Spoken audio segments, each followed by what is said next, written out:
Kamu jangan terpengaruh oleh apa yang ada, yang kamu lihat. Kalau kamu di desa, waduh orang desa Pak.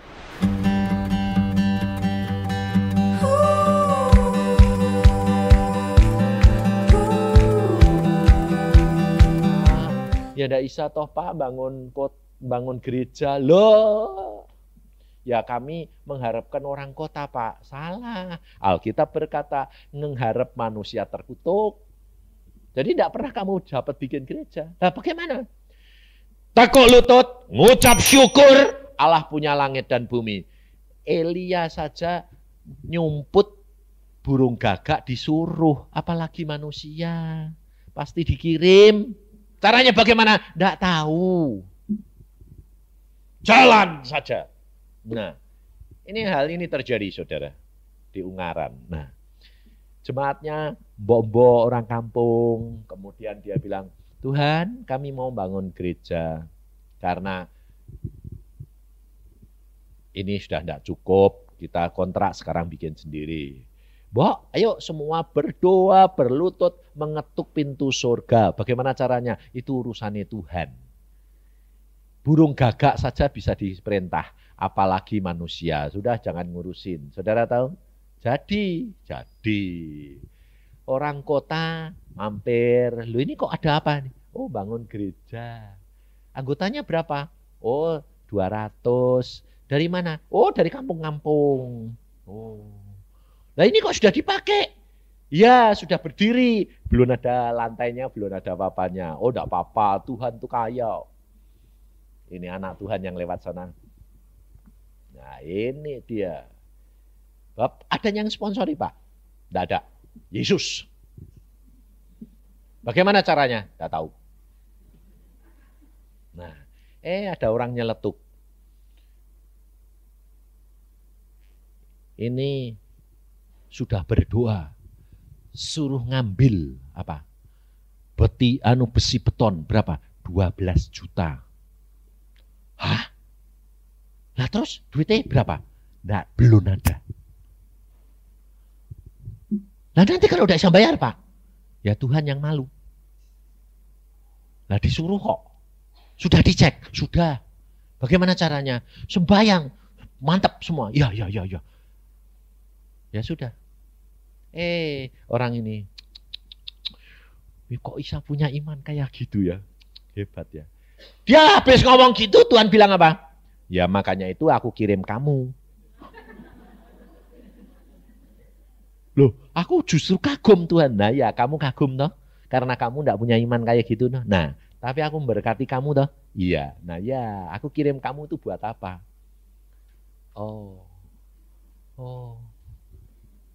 Jadi aku yang harus bayar. Iya. Dia pulang ngirim cek. Ini Pak, orang lain melalui orang lain. Jangan ngomong dari saya. Wong saya itu sedang kagum-kagum kok. Ini Pak. Loh, dari mana? Orangnya enggak mau Pak. Loh kok bisa pas 12 juta? Nah itu Tuhan. Wah hebat ya Tuhan. Caranya Tuhan tuh aneh-aneh enggak? Iya. Loh, tapi kalau saudara orang kota jalan gitu berani enggak? Ya jangan Pak, deg-degan terus, sport jantung. Nah ini loh saudara. Hidup kekristenan itu harusnya memang selalu menghadapi tantangan. Tanpa angin ribut, Raja Walinya enggak. Yo terbang sih terbang. Enggak naik. Efek terus capek saudara. Soalnya memang kenapa kalau orang Kristen itu diumpamakan Raja Wali? Saudara tahu? Mengapa? Raja Wali itu kalau terbang selalu di tempat yang tinggi. Ada tempat untuk bertengger enggak? Ada pohon-pohon enggak? Kenapa dibiarkan? Kalau kamu tidak ada angin ribut, kamu enggak akan bisa naik tambah tinggi dan mencapai sarangmu di atas gunung. Kamu akan terbang dengan sayapmu sendiri, kecapean bakal jatuh apa enggak? Tapi orang Kristen tidak nyadari, dia nyanyi terbang tinggi kayak Raja Wali, tapi jangan ada angin. Itu kamu bakal jatuh karena kamu kelelahan. Tapi kalau ada angin ribut, mulai angin datang, tambah keras, tambah tinggal puji Tuhan, tiung ciung naik terus loh. Betul lah. Jadi mulai sekarang minta angin enggak? Hah? Angin sepoi-sepoi apa angin ribut? Hah? Bener? Tak doain mau.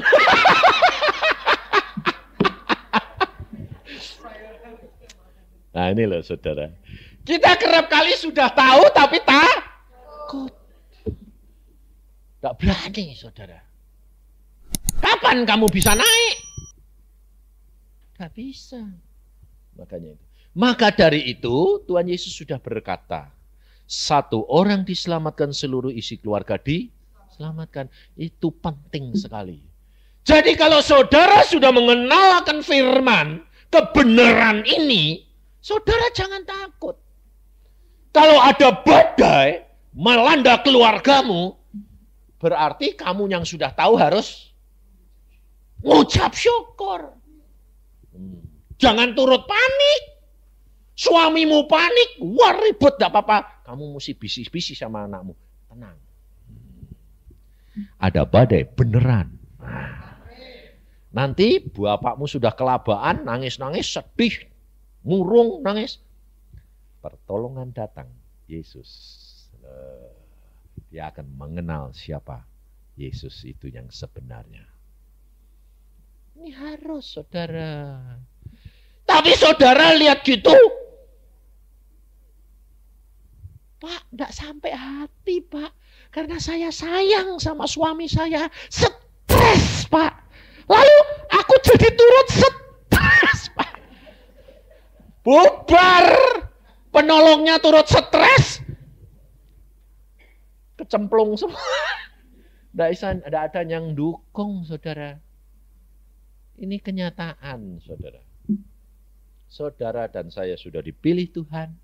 Saudara harus tahu cara itu. Bahwa Allah membiarkan segala perkara terjadi karena Allah mau supaya saudara mengenal kebenaran firman. Saudara boleh pilih, tetapi perhatikan, segala sesuatu ditetapkan di pikiran kita. Sebab Yesus itu roh, dijilmakan menjadi daging, pikiran yang tidak kelihatan dijilmakan menjadi satu kenyataan, daging. Maka dari itu kalau pikiranmu sudah salah, salah terus. Maka ini perlu diterapkan di dalam kehidupan kekristenan, sebab kalau kamu berpada dengan apa yang ada dengan firman Tuhan, boleh. Tetapi kamu perhatikan ini, jarimu 3 ini perhatikan. Ini pendek, tinggi. Yesus kepengen kamu pendek terus atau nyampe lebih tinggi? Berkatmu lebih tinggi atau pendek terus? Tambah toh? Nah, kamu pilih sekarang. Yang pertama, ini berpada. Ini aku memang ditempatkan di sini kok Pak. Karena selalu pendidikan Yesus mesti dari dasar. Dari tidak ada menjadi ada. Nah, kemudian aku maunya segini kok Pak. Ya sudah tak nikmati Pak. Pokoknya saya itu melekat sama Tuhan dan menyenangkan hatinya Tuhan. Saya adalah melakukan apa yang Tuhan berikan ini dengan penuh sukacita. Nah, ini penyerahan yang total menghadap kepada Tuhan. Apapun yang Tuhan mau lakukan, amin. Kalau Tuhan tidak ngomong apa-apa, aku nikmati. Aku ngucap syukur. Karena aku percaya tidak bakal kekurangan. Amin. Jadi dia naik sepeda ya tidak apa-apa. Orang naik mobil tidak apa-apa. Dia tidak kepengen, tidak. Aku berpada dengan apa yang ada. Ini saya alami saudara. Saya enggak kepengen, wah dia anu kok anu, enggak. Nikmati. Sampai satu saat Tuhan lihat saya capek, dia bilang, sudah waktunya kamu harus naik, nak. Betul Tuhan? Betul. Ya oke, naik kan. Naik, naik ke tempat yang lebih tinggi. Nikmati lagi. Dengan tenang, damai, sejahtera. Sampai Tuhan bicara lagi. Sudah waktunya nak, kamu naik lagi. Naik lagi. Apa yang orang yang pertama ini? Harga yang harus dibayar. Dia harus berani menyangkal diri. Segala keinginan kehendaknya dimatikan. Dan dia menengadah pandangannya hanya kepada Yesus. Perhatikan kehidupan Yesus. Kehidupan Tuhan Yesus tidak pernah punya ambisi sendiri. Betul enggak? Dia selalu bertanya kepada Bapa. Dia selalu bertanya. Saudara perhatikan. Pernahkah Tuhan Yesus di dalam hidupnya 3,5 tahun, kalau dia sembahyang ngajak teman-temannya, muridnya? Alkitab berkata apa selalu? Yesus pergi berdoa seorang diri. Yesus berkata, aku mau naik gunung berdoa, kamu nyebrang. Tapi kenapa Tuhan Yesus tidak pernah ngajak orang lain sembahyang? Ayo. Sebab Yesus, misinya Yesus pribadi. Seorang diri. Karena dia diutus Bapa untuk menyelamatkan isi dunia. Sendiri atau rombongan? Kenapa? Sebab Yesus tahu saudara tidak akan mampu mengangkat beban itu. Maka dari itu dia selalu sendiri. Sendiri. Lakukan sendiri. Tanya Bapak. Bapak berkata ini, oke. Saudara perhatikan coba. Yesus pada waktu dia memilih 12 murid. Dia berdoa, Bapak. Rasul-rasul yang aku harus pilih apa? Ini. 12. Setelah itu Yesus lihat. Yudas. Loh, ini nantinya nyerahin aku Bapak. Ya. Lah kok dipilih? Ya. Itu kehendakku kok. Kira-kira kalau saudara disuruh gitu mau enggak?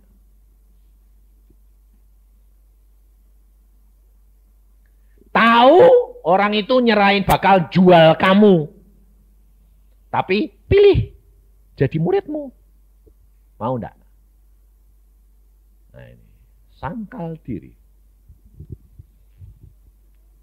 Engkau harus berani mengorbankan kehendak hati, pikiranmu untuk Yesus. Untuk itu tidak gampang, saudara. Susah. Harus mengalami pemrosesan demi pemrosesan. Makanya saya ajar anak-anak saya, nurut Tuhan dari kecil. Saya ajak, belajar nurut. Saya bilang, ya. Tapi apa gampang? Enggak. Waktu kecil gampang. Karena masih takut ya bapaknya. Sudah gede, nyuri-nyuri. Dikasih tahu ya. Anak saya Daniel itu yang ikut sekarang ini. Ya sekarang sudah jadi hamba Tuhan. Itu ya gitu dulu. Dan nurut Tuhan. Ya Pak. Udah mulai ada perempuan senang sama dia. Dia mulai saya bilang, Dan sembayang, jodohmu enggak? Iya Pak. Loh, sudah sembayang belum? Belum. Lah kok tambah lama tambah dekat? Penjajakan. Bayangin saudara. Saya sampai gini, terus akhirnya saya doa, Tuhan, sebelum terlambat ini jodohmu enggak? Jodohnya enggak? Tuhan berkata apa? Bukan. Dan bukan. Ya, memang bukan. Lah terus, kasihan. Kasihan bagaimana? Kalau bukan ngomong, bukan. Gak bisa, gak sampai hati. Akhirnya saya ngambil keputusan. Saya panggil dua-dua. Kamu tahu enggak? Sudah sembahyang? Udah. Jodohmu enggak ini? Enggak. Dua-dua loh. Enggak. Yang perempuan bilang, tapi berilah waktu kepadaku. Bukankah Alkitab berkata, mintalah maka akan diberi kepadamu. Bayangin saya, hamba Tuhan dihadapin firman. Keok enggak? Lah saya lalu bilang apa? Tidak bisa. Tidak bisa ya, saya bilang, loh Tuhan. Lalu saya bilang, yang perempuan bilang, Om, berikan waktu pada saya, minta kepada Tuhan. Lalu saya tanya Denny, bagaimana kamu? Ya toh Pak, biar toh Pak. Oke. Saya bilang, Tuhan, dia berdasarkan firman-Mu.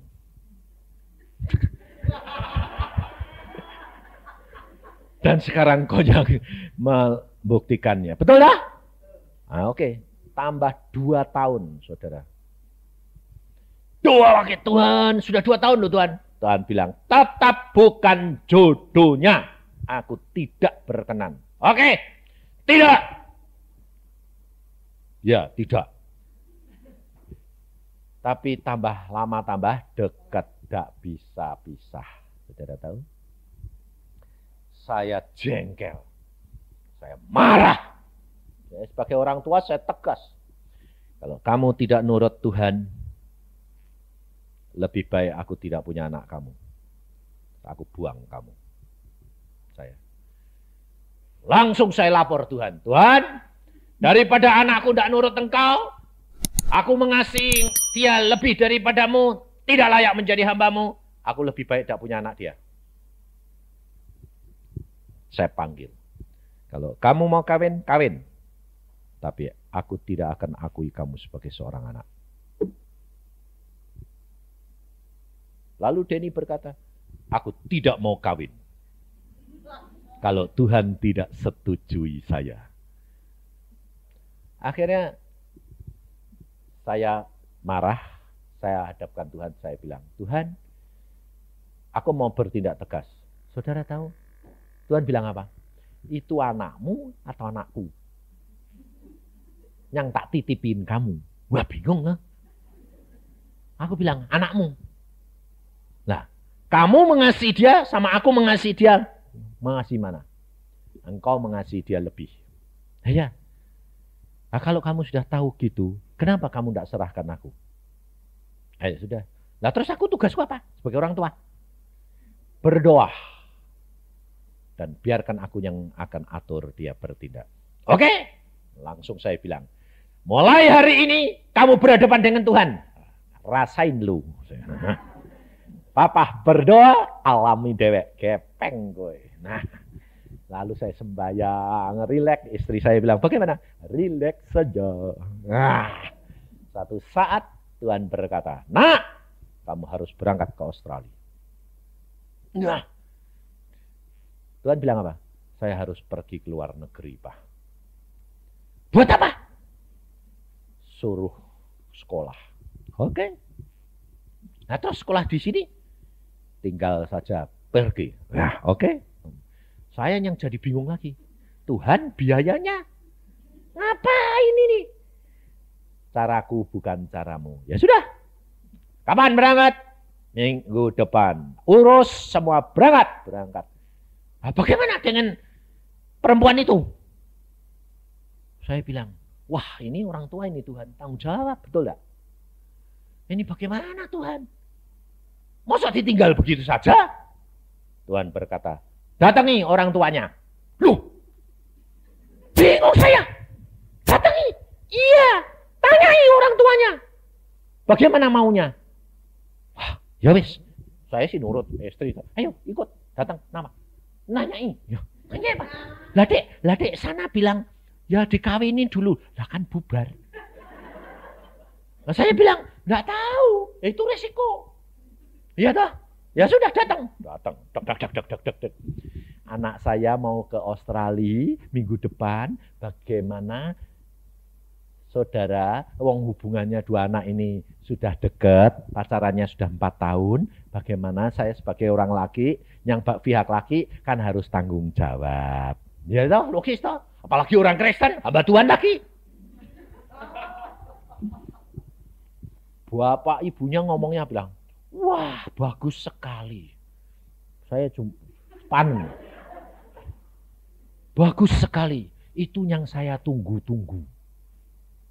Nah, maksud saudara, jadi mulai hari ini hubungannya putus. Putus. Sebab saya itu enggak seneng tuh. Saya bilang, aduh Tuhan, luar biasa Allah. Yang mutusi sana bukan sini. Loh, kalau saya yang mutusi egois, betul enggak? Wong saya pihak laki. Orang tuanya bilang, mulai hari ini selesai, jangan hubungan lagi. Tidak ada kontak hubungan lagi. Bukan pacar lagi, teman biasa. Langsung anak-anaknya saya bilang, dengar? Putusan orang tuamu, dengar? Jelas? Mulai hari ini bebas. Berangkat nak, berangkat. 1,5 tahun di sana, nakal lagi. Pulang-pulang dia bilang gini, Pak, kalau itu bagaimana? Aku berdoa, Pak. Tuhan bilang, kalau kamu mau itu, boleh. Loh, Tuhan bilang boleh loh, Pak. Aku bilang, kehendak Tuhan atau seizin? Wah, lah itu belum tak tanya ke. Wong papa tanya, Tuhan itu kehendakmu? Bukan. Bukan, saudara. Tuhan bilang, bukan. Bukan, Pak. Bukan. Jadi berarti seizin. Ya. Kalau kamu paksa, kalau yang ini boleh. Karena dia anak Tuhan yang baik. Orang tuanya juga anak Tuhan yang baik. Tuhan bilang, boleh. Kalau kamu mau. Tapi itu bukan yang utama. Yang utama yang mana? Doa, puasa. Tanya kehendak Tuhan. Sangkal diri. Habis semua keinginanmu. Baru tadi Tuhan mau menyatakan. Saudara tahu? Ini kehidupan kekristenan. Setelah dia seminggu berdoa Tuhan bilang, itu. Siapa Tuhan? Itu. Aduh Tuhan. Nggak senang, bukan seleraku, nggak cocok. Belum pernah masuk. Kamu mau nurut aku atau menurut kehendakmu? Duh, kepengennya nurut Tuhan. Ayo, sekarang pilih. Ya sudah nurut Tuhan. Terima? Terima. Untuk mengalahkan keakuannya, 4 hari turun 4 kilo. 4 hari 4 kilo. Jadi peperangan terus melorot. Keluar-keluar. Loh kenapa kok jadi kurus? Ya ini 4 kilo Pak. Sehari kok sekilo. Kenapa? Peperangan batin.